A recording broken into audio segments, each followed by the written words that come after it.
We're doing 6 knots through the water consistently. We've almost hit the speed record. We're definitely on the limit for the cruising shoot.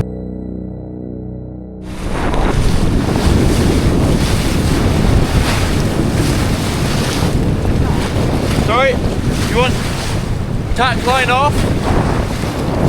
Hang on. Right, our spinnaker has ripped. That is all still to come. Today you join me on my first leg of sailing around Britain, where I go from Weymouth all the way to the Isles of Scilly. And along the way we stop at some absolutely incredible places, but it all started on an early morning in Weymouth. I've set off around Britain, which is a pretty cool thing to say. We set off at 5 AM this morning. Sun's only just risen, and it's pretty light, it's pretty calm, it's quite nice to be honest. First big waypoint is Portland Bill. You'll be able to see the lighthouse, so you've got to get around that in good time because of the tides. Yeah, it's just so calm and nice out here. Portland Bill was renowned for having one of Britain's fiercest tidal races, which has ended the journeys of many ships, with the most famous being the Earl of Abergavenny, which claimed the lives of over 250 seamen. With this in mind, I've timed my passage to occur at slack water and the start of the favourable west running stream, which occurs at high water +4. The lighthouse seen standing today was built in 1906 and would have seen the Titanic pass it twice during its sea trials. So unfortunately the wind's dropped off and we've had to whack the engine on purely because we've got to get around Portland Bill in good time for the tide. As I was explaining earlier, there's just a very small window in order to get through. But I promise, normally I will not have the engine on, even if it means I'm sailing slowly.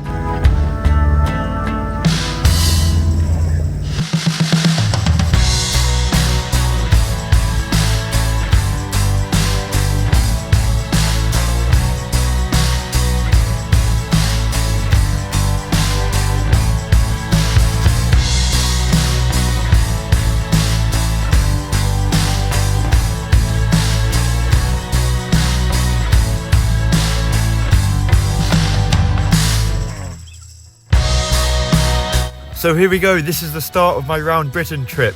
Today it's a big hop across Lyme Bay, about 55 nautical miles into Dartmouth.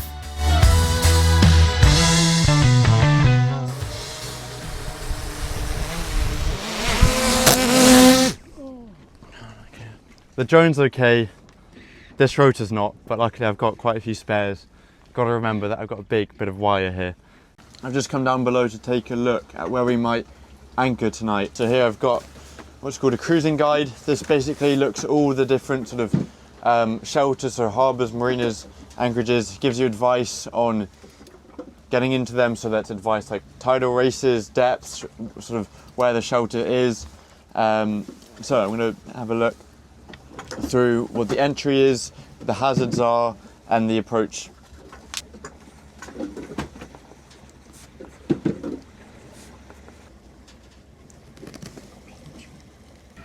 Right, so I've just written down a few things on a piece of paper pretty much.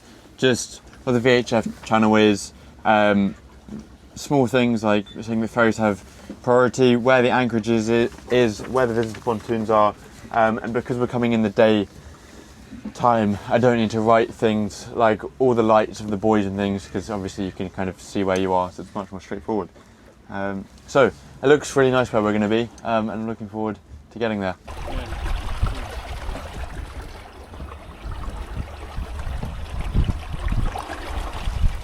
Oh, so it was all going so well, and then I just lost one of my cameras in the water, which had all the footage on it from this morning, so that was quite painful.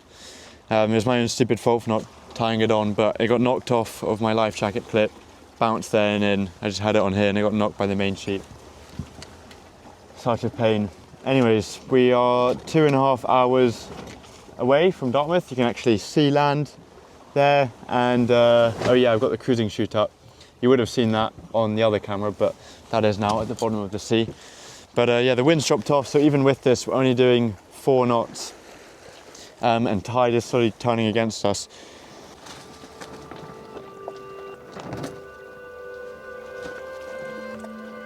Right, so this is it. We're coming into the mouth of the Dart, hence the name Dartmouth. It's actually quite a dramatic, interesting entrance. You've got these cliffs and this huge rock behind me here. We're just staying outside of these cardinals because it gets quite shallow in there.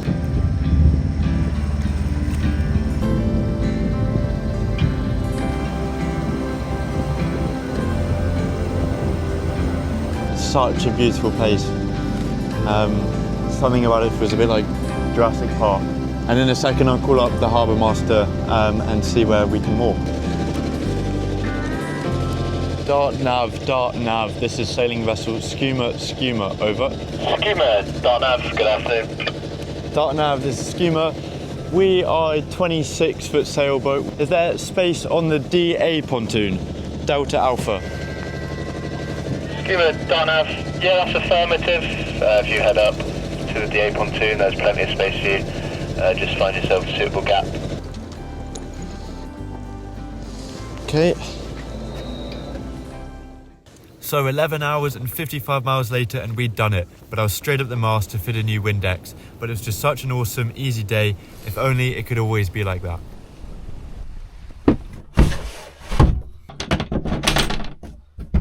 Right, so I've just been looking through the West Country Pilot Guide as well as the charts as well, because tomorrow we're either going to go to Snorkeling or we're going to go all the way to the River Yealm. That just depends on how we're getting on in the morning, what we feel like, but it's nice to kind of have both of the options. For both of them there are some pretty serious headlands to consider. If you remember back to the time when I came to the Needles at the wrong time, I bring that one up a lot because that one sticks in my mind.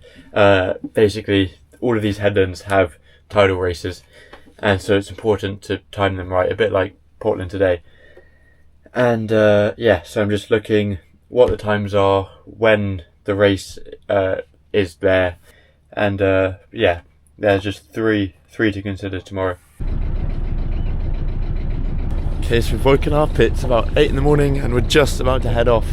Again, we're still not sure if we're going to Snorkeling, which in that case is only about a 4-hour passage, or we're going to go all the way around to the River Yealm, which would then make it an 8 or 9 hour passage. We're going to see what the wind is like, see how we're feeling. Yeah.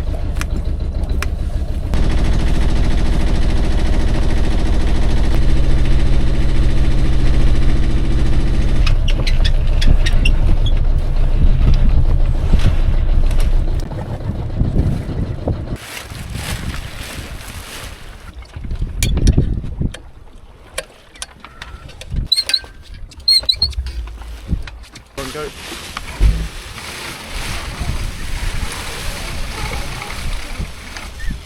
Slowly. Okay, there we go. Okay. So there we go, that is spinning her up. I'd say that went pretty successfully, and that's definitely given her a couple extra knots of speed. And yeah, it's just perfect wind for it. Not too much, but enough so that it actually can do something.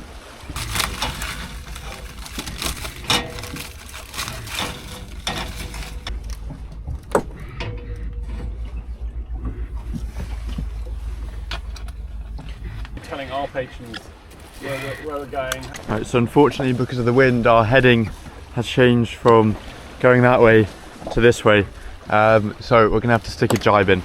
And if you remember back to one of the earlier videos where I did do a jibe with the spinnaker with my brother, that didn't go very well, so we're gonna try and improve on that one. Yeah. Okay, hold on, let me just get the autopilot going.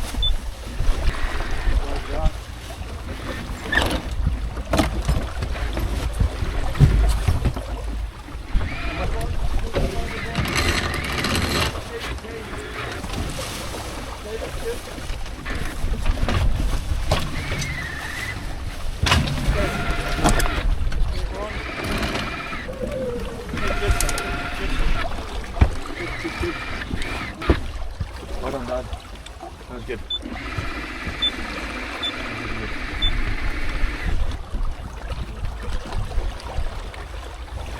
Right, so a successful jibe. Sorry I didn't have the second camera for the POV of me doing everything. But that was good. Dad did very good handling the sheets. And now we're doing a good 4.6 through the water.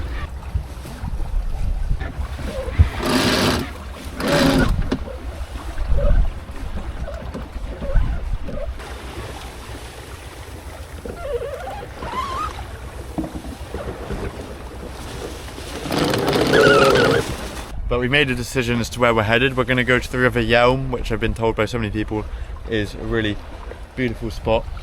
And then tomorrow we're going to go to Fowey, so it's a little further west. Then we've got 2 days of storm, so we've got up to 40 knots of wind. So that's why we want to get to Fowey nice and sheltered.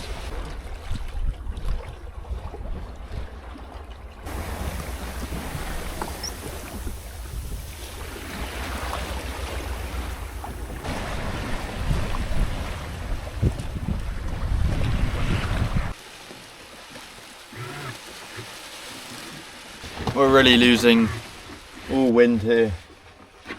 It's completely died. Can't even feel our lightest spinnaker.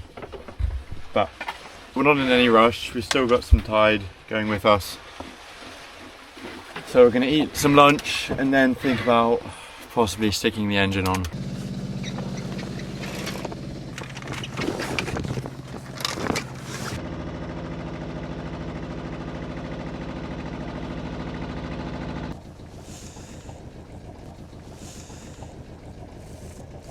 Reverse. Very good. Okay. Alright, so we've arrived at the River Yealm. It is absolutely lovely here. It is so nice. It's so calm, sunny, hot, beautiful. We might do a small dinghy ride later to go up the river, and this looks like the harbour master coming to ask us to pay our harbour dues. But wow, so lucky to be here. So nice.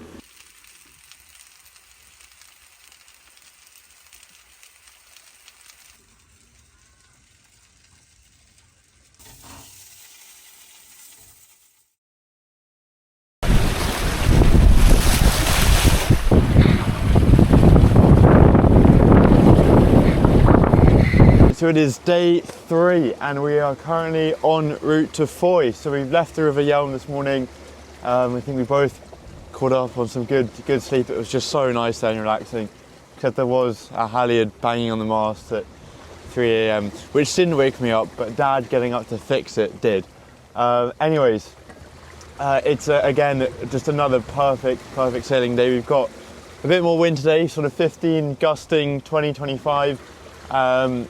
Full sails, and we're just absolutely flying along. It's so much fun. This boat, when she's completely powered up, it's like sailing a dinghy.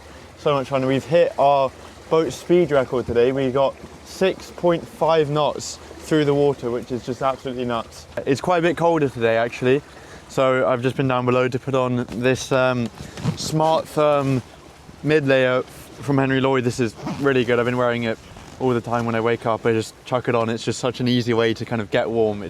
Big thank you to Henry Lloyd for providing me with this stuff.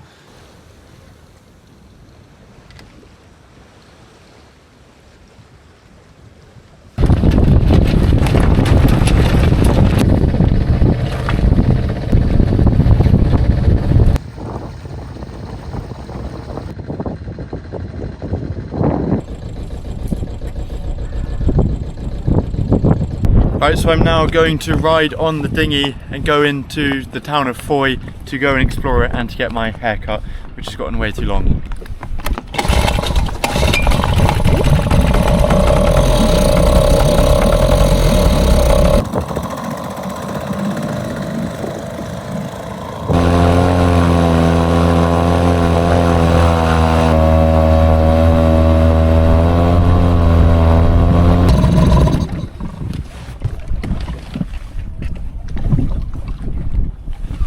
Fowey is best known as one of Cornwall's most popular tourist towns. Its picturesque harbour, traditional shops and narrow streets attract thousands of visitors each year, and today tourism contributes a significant part of Fowey's economy. However, this wasn't always the case. At the start of the 20th century, Cornwall produced over 50% of the world's china clay, and Fowey was a major part of this.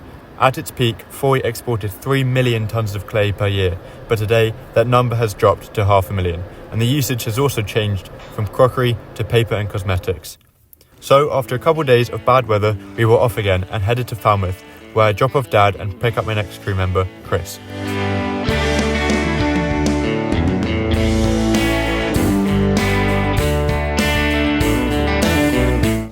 Now we've just entered into the Weymouth estuary.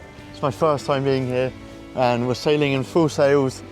It's so busy in here. There's just so much boating going on. You've got people sailing everywhere, and I've got Chris replacing his crew. And then tomorrow we go around the Lizard, which is one of the biggest tidal races in all of Britain. So it's very important to time that right.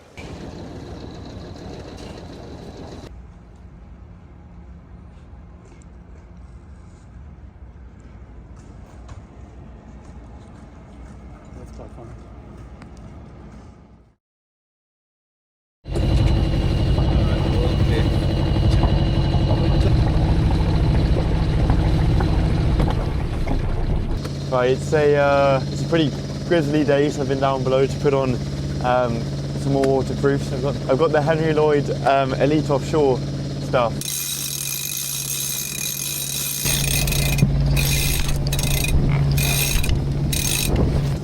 There we go.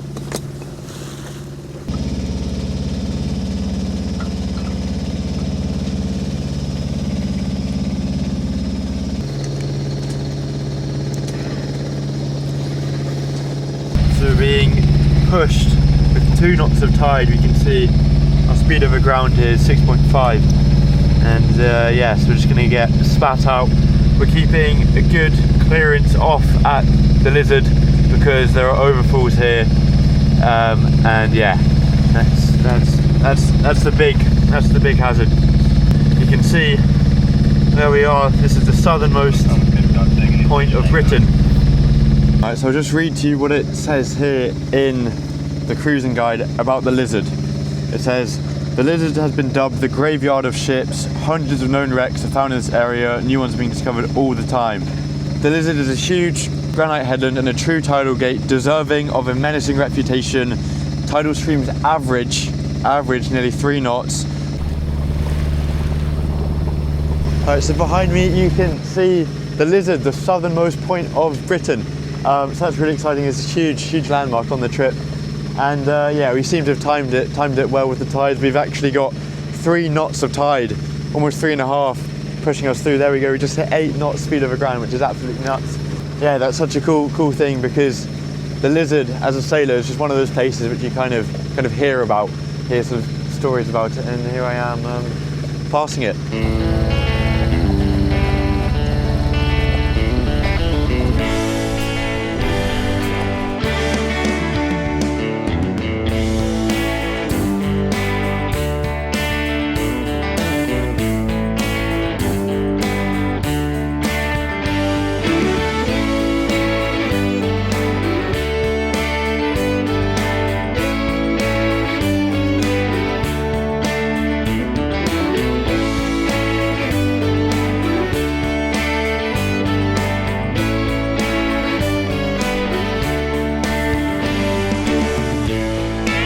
So there we go, we've got the kite up, the wind has filled in, and it's just turned into an absolutely perfect sailing day. It's still a mill pond, but we've actually got just a little bit of wind.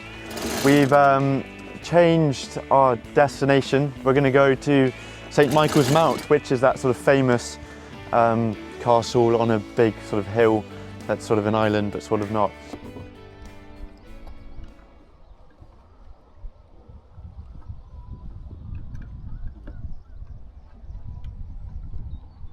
So we've woken up here at this anchorage underneath St. Michael's Mount. It's absolutely insane to be here, and as you can probably tell, this is not my normal attire. I'm gonna go snorkeling. I've already been in for a swim without the wetsuit just to really experience the Britishness, but now I've got the wetsuit on and gonna go snorkeling. But unfortunately I didn't bring the spear gun. I thought I did, so this might not quite be like all those YouTube sailing channels where they're spear fishing in, I don't know, Fiji or something, and coming back with these huge barracuda and dolphin fish and things. But it'd be cool to see some bass or crabs or lobsters or something. So I wedged a fender in there, and I got the dinghy onto it there, and I've got this as a kind of crappy backup. My only slight problem might be that the tide is going down, so I might not have that long, because this will become ground, and then I'll be stuffed. But I just want to see a little bit along, see what the bottom looks like.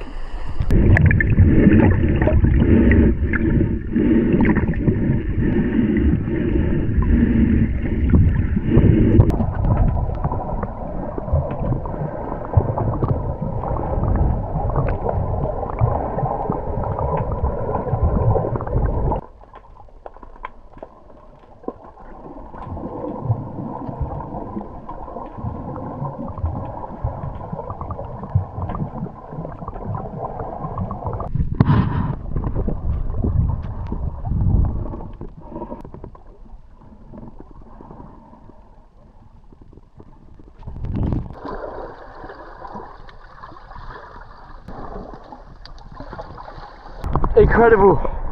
2 huge crabs, 1 spider crab and one I think is just called a brown crab, and then 2 wrasse as well. Right, my face is absolutely frozen, so I think that's enough, but wow. I was saying that a part of the reason that I'm sailing on Britain is to raise money for the Blue Marine Foundation, who work to protect habitats just like this all across the world. They've got a very similar project to this one in Sussex, Kelp project, and if you could support, that would mean a lot. There'll be links in the description of the video. Hey, Chris has got a fish. That's one fish. Have it. Go. Hey. Right.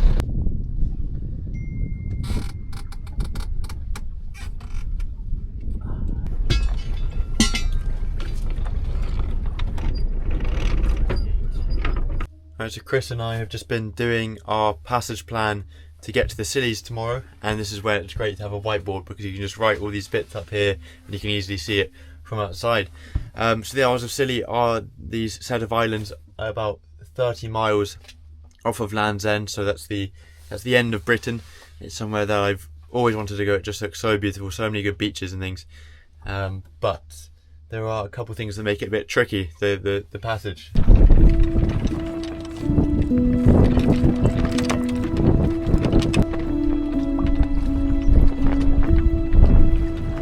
So we've woken up on the anchorage here by Newlyn, and today we're heading out to the Scillies. So it's a big 30 mile passage, and you can see that there's been a change in the weather. We've got some proper wind, it's a lot fresher this morning, so I'm actually really looking forward to this passage. Yes, that's just to hear you say no, we'll sail off.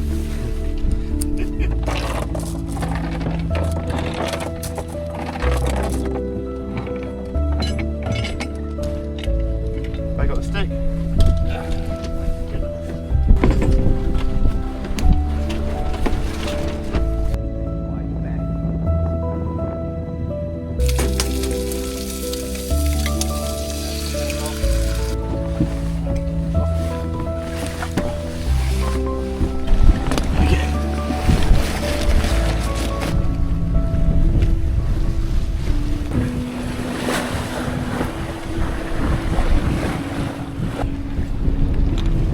Yes, I know that tack line's very short. Yeah. I've got a better one, but it's...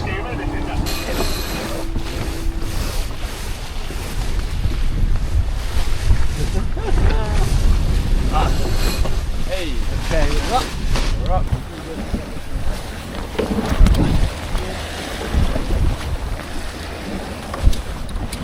Right. Like that. Yeah.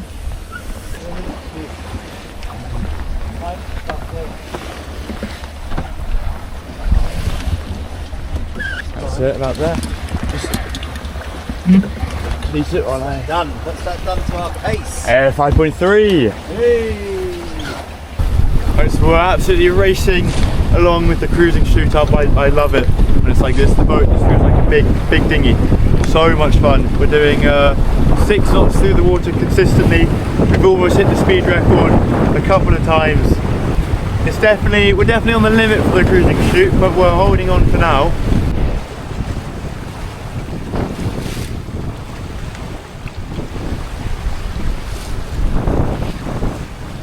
Okay. Right, our spinnaker has ripped.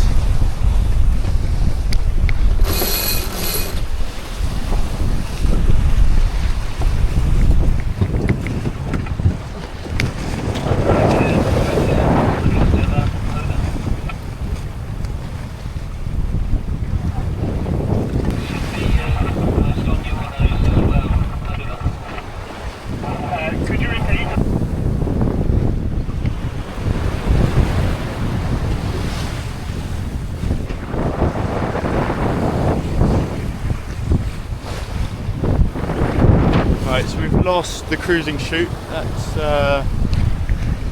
sort of ripped and kind of exploded in itself. I suppose that's what you get for pushing it a bit. But, well, right. Do you need me to do anything, Chris?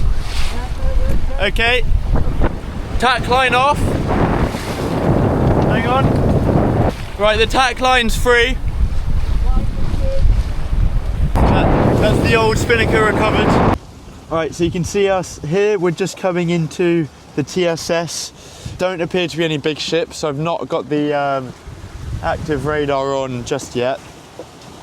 And then we're getting pretty close to the Scillies, and if I zoom out, you can see that we've probably done about halfway, if not just over, starting up here. And yeah, no real drama with the cruising chute. We'll have a look at it when we get in. But Chris and I were just talking and just saying how, you know, you should have looked back, and it seems so obvious that you should have dropped it.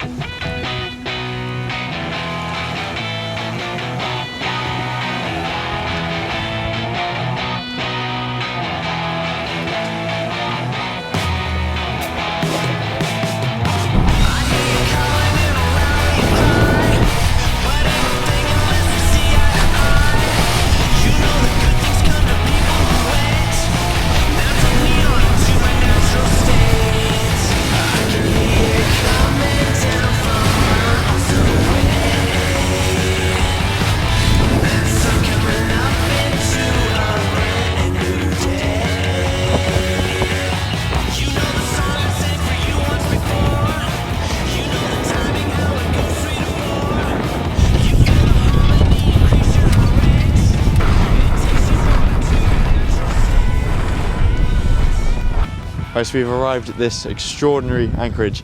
You can already just see how turquoise the water is. I've never seen this sort of water in England. I mean, it's nuts. And now we're gonna inspect the damage to the cruising chute. Tangled mess. Yes. Right, so stuff in the head. You go down that. Right. And then maypole dancing. Yeah, look. Here it is again, see? Yeah. Yeah. I mean, that's alright, That'll go back together. Yeah. Yes. Yeah.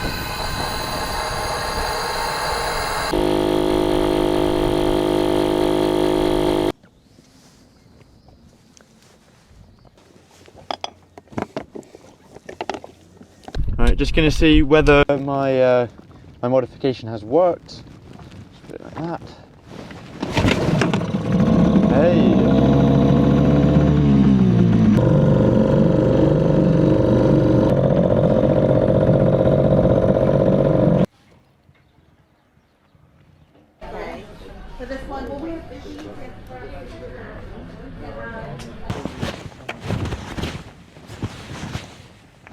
So I've just called the sailmaker, who's not here currently, but he said, yeah, absolutely no problem, just leave the sail there. And so we've just come into his lock, and it's incredible. And so yeah, he said it should be no problem, and hopefully we'll have a cruising shoot again on Friday. Thank you so much for watching. I hope you enjoyed it. Big thank you to Dad and Chris for crewing, and as always, a massive thank you to my Buy Me a Coffee and PayPal supporters. And thank you so much to everyone that's contributed to the two charities so far. That's the Blue Marine Foundation and the National Independent Lifeboats Association. There'll be a link in the description.